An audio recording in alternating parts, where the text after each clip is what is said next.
Welcome to Audiobook Heaven.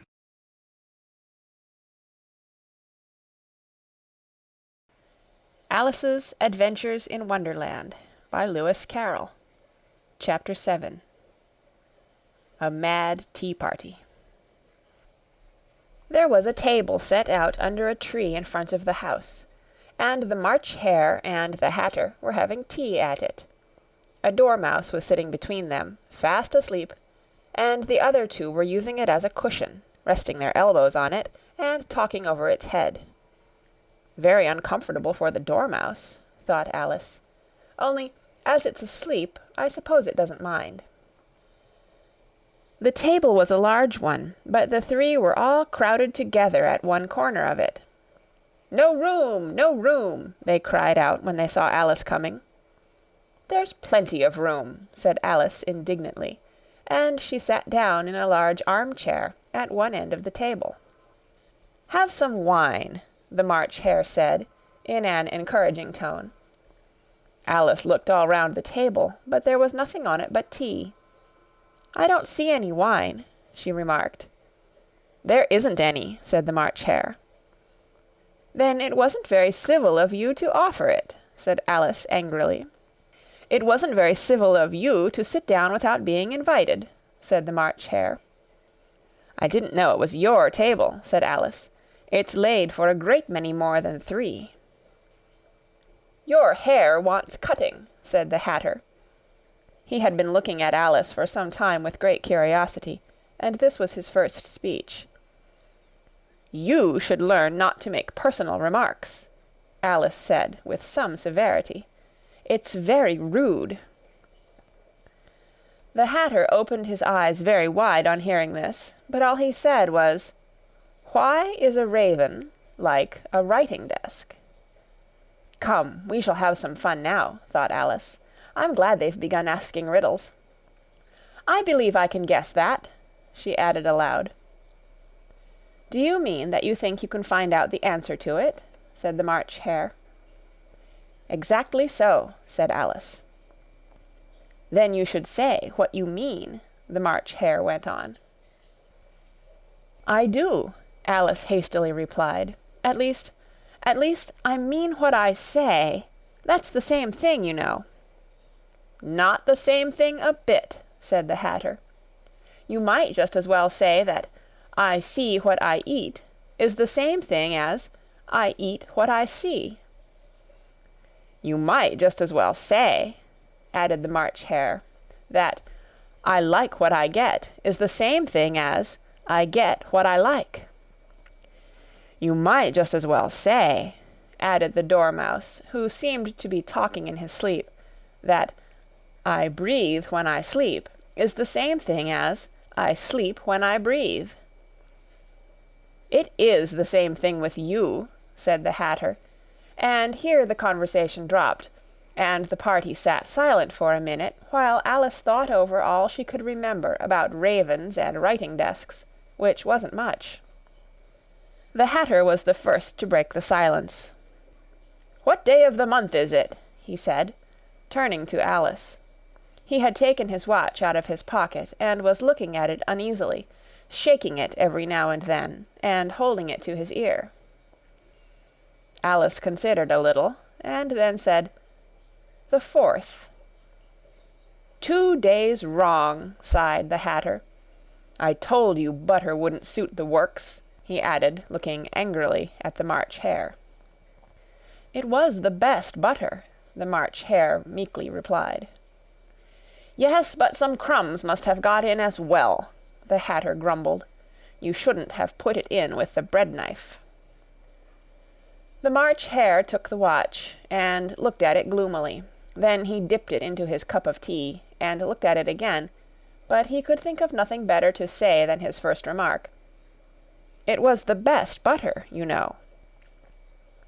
Alice had been looking over his shoulder with some curiosity.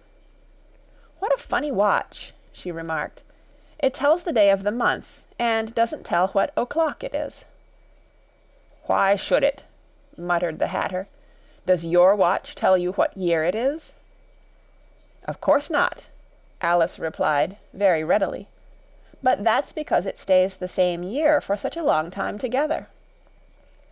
"Which is just the case with mine," said the Hatter. Alice felt dreadfully puzzled. The Hatter's remark seemed to have no sort of meaning in it, and yet it was certainly English. "I don't quite understand you," she said, as politely as she could. "The Dormouse is asleep again," said the Hatter, and he poured a little hot tea upon its nose. The Dormouse shook its head impatiently, and said, without opening its eyes, Of course. Just what I was going to remark myself." "Have you guessed the riddle yet?" the Hatter said, turning to Alice again. "No, I give it up," Alice replied. "What's the answer?" "I haven't the slightest idea," said the Hatter. "Nor I," said the March Hare. Alice sighed wearily. "I think you might do something better with the time," she said, "than waste it in asking riddles that have no answers." "If you knew time as well as I do," said the Hatter, "you wouldn't talk about wasting it. It's him." "I don't know what you mean," said Alice. "Of course you don't," the Hatter said, tossing his head contemptuously. "I dare say you never even spoke to time." "Perhaps not," Alice cautiously replied. "But I know I have to beat time when I learn music." "Ah, that accounts for it," said the Hatter. "He won't stand beating. Now, if you only kept on good terms with him, he'd do almost anything you liked with the clock. For instance, suppose it were 9 o'clock in the morning, just time to begin lessons. You'd only have to whisper a hint to time, and round goes the clock in a twinkling. 1:30, time for dinner." "I only wish it was," the March Hare said to itself in a whisper. "That would be grand, certainly," said Alice thoughtfully. "But then, I shouldn't be hungry for it, you know." "Not at first, perhaps," said the Hatter. "But you could keep it to 1:30 as long as you liked." "Is that the way you manage?" Alice asked. The Hatter shook his head mournfully. "Not I," he replied. "We quarrelled last March, just before he went mad, you know," pointing with his teaspoon at the March Hare. "It was at the great concert given by the Queen of Hearts, and I had to sing, 'Twinkle, twinkle, little bat, how I wonder what you're at.' You know the song, perhaps?" "I've heard something like it," said Alice. "It goes on, you know," the Hatter continued, "in this way: Up above the world you fly, like a tea-tray in the sky, twinkle, twinkle." Here the Dormouse shook itself, and began singing in its sleep, "Twinkle, twinkle, twinkle, twinkle," and went on so long that they had to pinch it to make it stop. "Well, I'd hardly finished the first verse," said the Hatter, "when the Queen jumped up and bawled out, 'He's murdering the time! Off with his head!'" "How dreadfully savage!" exclaimed Alice. "And ever since that," the Hatter went on in a mournful tone, "he won't do a thing I ask. It's always 6 o'clock now." A bright idea came into Alice's head. "Is that the reason so many tea things are put out here?" she asked. "Yes, that's it," said the Hatter with a sigh. "It's always tea time, and we've no time to wash the things between whiles." "Then you keep moving round, I suppose?" said Alice. "Exactly so," said the Hatter, "as the things get used up." "But what happens when you come to the beginning again?" Alice ventured to ask. "Suppose we change the subject," the March Hare interrupted, yawning. "I'm getting tired of this. I vote the young lady tells us a story." "I'm afraid I don't know one," said Alice, rather alarmed at the proposal. "Then the Dormouse shall," they both cried. "Wake up, Dormouse!"